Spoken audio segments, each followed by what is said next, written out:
నమస్తే, నేను సిరి. పులివెందుల అంటే కడప జిల్లా పులివెందుల అన్నప్పుడల్లా మనకు గుర్తొచ్చేది ఎక్కువ వరకు వైఎస్ కుటుంబం అయితే గుర్తొస్తూ ఉంటుంది. వైఎస్ కుటుంబానికి కడప పులివెందుల కంచుకోట అని కూడా చెప్తూ ఉంటారు. అయితే నీటి సంఘాల ఎలక్షన్స్ జరిగిన కారణంగా అయితే ఈసారి వైఎస్ ఫ్యామిలీ ఏదైతే ఉందో జగన్మోహన్ రెడ్డి గారు ఉన్నారో ఆయన హవా నడవలేదేమో అనిపిస్తుంది. ఎందుకంటే అక్కడ బీటెక్ రవి గారు గెలవడం జరిగింది. మరి దీన్ని ఎలా చూడాలి ఏంటనే అంశాన్ని అయితే చర్చించడానికి మనతో పాటు ఉన్నారు ప్రముఖ రాజకీయ విశ్లేషకులు అంకమరావు గారు. నమస్కారం సార్. నమస్తే సార్. ఇప్పుడు చూస్తుంటే పులివెందుల, సో ఈ పేరు వింటే జగన్మోహన్ రెడ్డి గారు వైఎస్ ఫ్యామిలీ మాత్రం గుర్తొస్తూ ఉంటుంది. కానీ ఈసారి అంత కథ తారుమారైందేమో అని అనిపిస్తుంది. ఎందుకంటే కడప జిల్లా అన్న పులివెందులు అన్న కూడా వైఎస్ ఫ్యామిలీ మాత్రం అందరికి గుర్తొచ్చేది ఫస్ట్గా. కానీ ఈసారి అట్లా కాకుండా బీటెక్ రవి గారు ఈ నీటి సంఘాల ఎలక్షన్స్లో గెలవడాన్ని ఎలా చూడాలంటారు? అంటే ఇప్పటి వరకు ఒక లెక్క ఉంది, ఇప్పటి నుంచి ఒక లెక్కలాగా చూడొచ్చు అంటారా? ప్రజల అభిమానాన్ని నిలుపుకోవడంలో విఫలమైతే పరిస్థితులు ఎలా ఉంటాయని చెప్పుకోవడానికి ప్రత్యక్ష నిదర్శనం ఈరోజు పులివెందుల. రాజశేఖర రెడ్డి గారికి 1978లో ఆయన ప్రస్థానం ప్రారంభమైన తర్వాత శాసనసభ్యుడిగా ఇప్పటి వరకు ఇది ఎప్పుడు జరగల. పులివెందుల్లో అంటే చిన్న చిన్న అనంతమూరి తారక రామారావు గారు ఉన్నప్పుడు తెలుగుదేశం పార్టీలో అప్పుడు జిల్లా పరిషత్ కూడా గెలుచుకున్నారు. కాకపోతే ఏంటంటే శాసనసభ సాక్షిగా ఎప్పుడు కూడా రాజశేఖర రెడ్డి గారు గెలుస్తూ వచ్చేవాడు. ఆ తర్వాత జరిగినటువంటి కొన్ని పరిణామాలు చూసుకున్న తర్వాత ఆయన చనిపోయిన తర్వాత జగన్మోహన్ రెడ్డి గారు పార్టీ పెట్టడం, ఆయన కంచుకోటగా కూడా ఇది ఉండటం కూడా జరుగుతూ ఉంది. అంటే ఇదంతా ఎందుకు జరిగింది అంటే ఒకసారి కనుక మనం లోతుగా పరిశీలిస్తే రాజశేఖర రెడ్డి గారు కార్యకర్తలతోటి ఆయన ఎవరికి ఏం చేశాడా లేదని తీసి పక్కన పడేస్తే కార్యకర్తలతోటి అలాగే నాయకులతోటి ఆత్మీయంగా ఉండేవాడు. సొంత మనుషుల్లా భావించేవాడు. అందరినీ ఆప్యాయంగా పేరు పెట్టి పిలిచేవాడు. చాలామంది దాదాపు నియోజకవర్గంలో ముఖ్య నాయకులందరినీ ఆయన పేరు పెట్టి పిలిచేవాడు. చాలామంది కార్యకర్తలను కూడా పేరు పెట్టి పిలిచేవాడు ఎప్పుడు కూడా.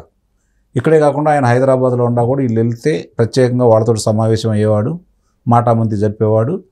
ఆయన నియోజకవర్గానికి వచ్చినప్పుడు ఆయన ఇంట్లోకి వాళ్ళని పిలిపించుకోకుండా వాళ్ళ ఇళ్ళకి వెళ్ళిన సందర్భాలు కూడా చాలా ఉన్నాయి ఆయన. కాబట్టి ఇతను మా మనిషి, మన ముఖ్యమంత్రి గారు, కాబోయే ముఖ్యమంత్రి గారు, అంతకుముందే కాబోయే ముఖ్యమంత్రి గారు, ముఖ్యమంత్రి అయిన తర్వాత మా ముఖ్యమంత్రి అనే భావనలో వాళ్ళు ఉండేవాళ్ళు. అందుకని ఆయనతో బాగా మమేకం అయ్యేవాళ్ళు. ఆ తర్వాత జరిగిన పరిణామాల్లో ఇతను రావటం, ఇతను కూడా ముఖ్యమంత్రి అభ్యర్థిగా ఉన్నాడు కాబట్టి అదే ఆధిక్యతను కొనసాగిస్తూ వచ్చారు.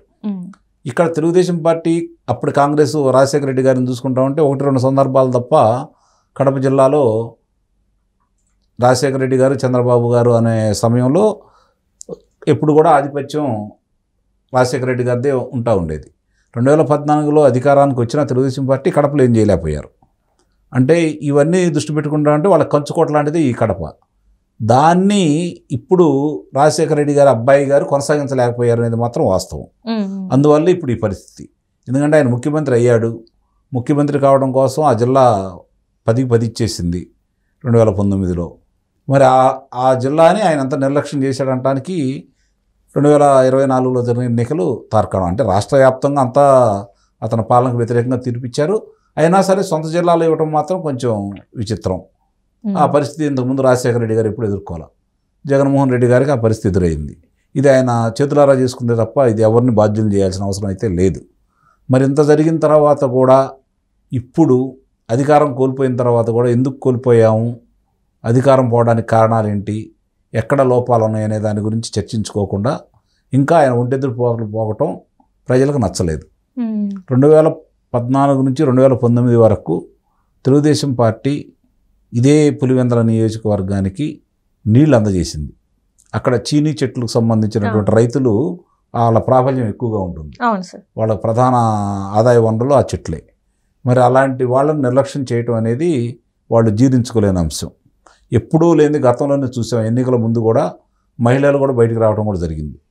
అలాగే తెలుగుదేశం పార్టీ కార్యాలయం ఏర్పాటు చేసినప్పుడు అక్కడ చాలామంది కూడా రావడం గతంలో ఎన్నడూ జరగలేదు. ఓ రకంగా ఇది జగన్మోహన్ రెడ్డి గారి మీద ఉన్నటువంటి వ్యతిరేకతకి తార్కాణం.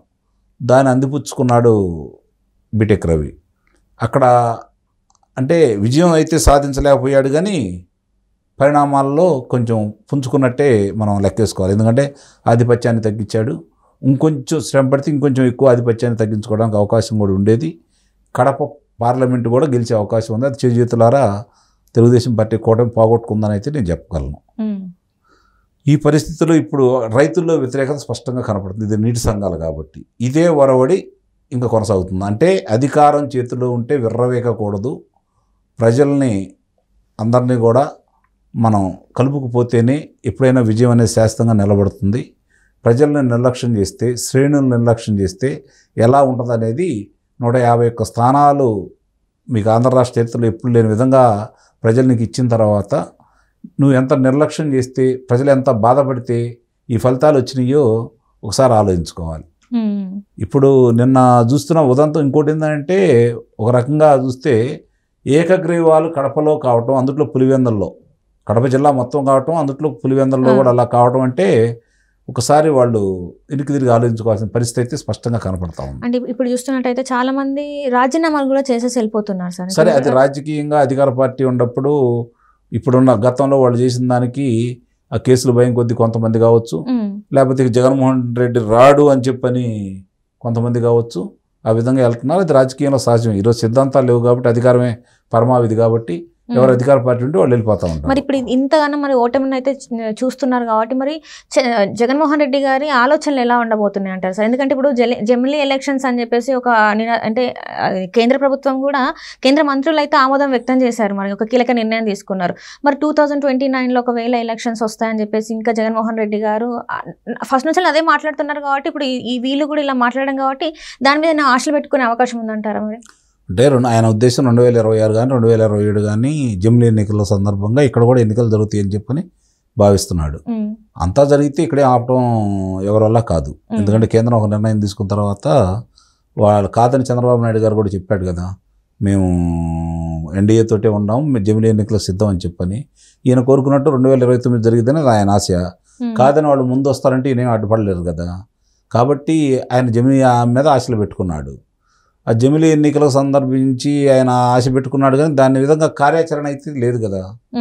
అప్పటికి ఈ ప్రభుత్వం మీద ఎంత వ్యతిరేకత వస్తుంది అది సొమ్ము చేసుకుందాం అనుకున్నాడే తప్ప తను నిరూపించుకొని ప్రజానాయకుడిగా ఎదగాలని అయితే కోరుకోవట్లేదు అతను. అంటే ఇంకా కూడా తన తప్పు తెలుసుకోవట్లేదు అంటారు నిస్సందేహంగా.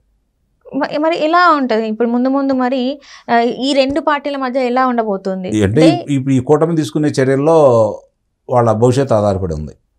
ఈ కూటమి కనుక ఇప్పుడు జరుగుతున్న కుంభకోణాలకు సంబంధించి ఆధారాలతో సహా అందరిని అదుపులో తీసుకోగలిగితే ఇక ఆ పార్టీ అనేది మనుగడే ఉండదు.